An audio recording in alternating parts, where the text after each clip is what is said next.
अस्सलाम वालेकुम सामीन व नाज़रीन, उम्मीद करते हैं आप सब खैरियत से होंगे।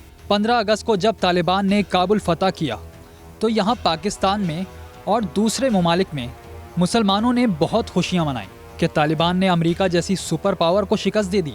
लेकिन ऐसा बिल्कुल नहीं था। अमेरिका का अफगानिस्तान आना और वापस जाना सब एक खेल का हिस्सा है। लोग अभी तक यही समझ रहे हैं कि अमेरिका तालिबान की वजह से अफगानिस्तान आया। अमेरिका का असल निशाना खलीजी ममालिक थे और 20 साल अफगानिस्तान में रहकर शाम, इराक, लीबिया जैसे ममालिक को तबाह व बर्बाद कर दिया और अपनी मनपसंद हुकूमत लेकर आ गए जो उनके एजेंडे को इस खित्ते में आगे बढ़ाएंगे। टॉपिक पर चलने से पहले हमारा चैनल सब्सक्राइब करें और बेल आइकन ज़रूर दबाएं ताकि हमारी हर आने वाली वीडियो आप तक पहुंचती रहे। जिस तरह अमेरिका ने अफगानिस्तान का कंट्रोल तालिबान के हवाले किया, उससे तो यही लगता है कि अमेरिका अफगानिस्तान को खाना जंगी की आग में छोड़ गया है। लेकिन सबसे ख़तरनाक बात यह है कि 20 साल पहले जो मकसद शुरू किया था, अब उसका दूसरा रुख सामने आ गया है या आने वाला है। अमरीकी सदर जो बाइडन ने FBI को 9/11 की इन्वेस्टिगेशन रिपोर्ट को मंजर आम पर लाने का कहा, लेकिन रिपोर्ट में जो कुछ भी लिखा गया वो इंतहाई ख़तरनाक बात है।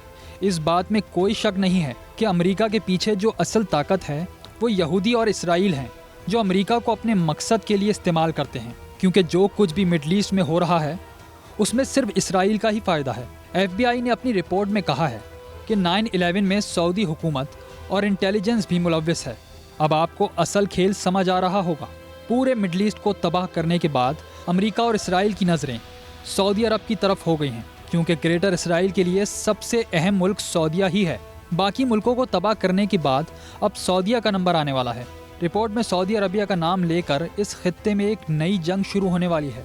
यही वजह थी कि सारे अरब ममालिक एक के बाद एक इसराइल को तस्लीम किए जा रहे हैं। FBI की रिपोर्ट के मुताबिक 2001 में अमेरिका पहुंचने वाले 2 हाईजैकर्स नवाफ अल हाजमी और खालिद अल मौथर के बारे में आला सतह की तहकीकात की गई है और अब भी तहकीकात की जा रही है। FBI की रिपोर्ट के मुताबिक फरवरी 2000 में कैलिफोर्निया पहुंचने के फौरन बाद इन हाईजैकर की मुलाकात उमर अल बाउमी नामी शख्स से हुई। स्टूडेंट वीज़ा पर मौजूद ये शख्स दर हकीकत सऊदी इंटेलिजेंस एजेंट था, जिसने हमलावरों को लॉजिस्टिक सपोर्ट और माली मदद फराहम की। कुछ दिन कबल अमरीकी वज़ीर दिफा ने यह बयान भी दिया था कि अब अफगानिस्तान हमारे लिए मसला नहीं, बल्कि ईरान, इराक और लीबिया हमारा हदफ होंगे। अब ग्रेटर इसराइल मंसूबे पर तेज़ी से काम किया जा रहा है। बहुत जल्द सऊदी अरबिया की बारी आने वाली है, इसलिए सऊदी बादशाह अमरीका के सामने बेबस हो चुके हैं। अमरीका के कहने पर ही इसराइल को तस्लीम किया और अब इनकी बर्बादी करीब है।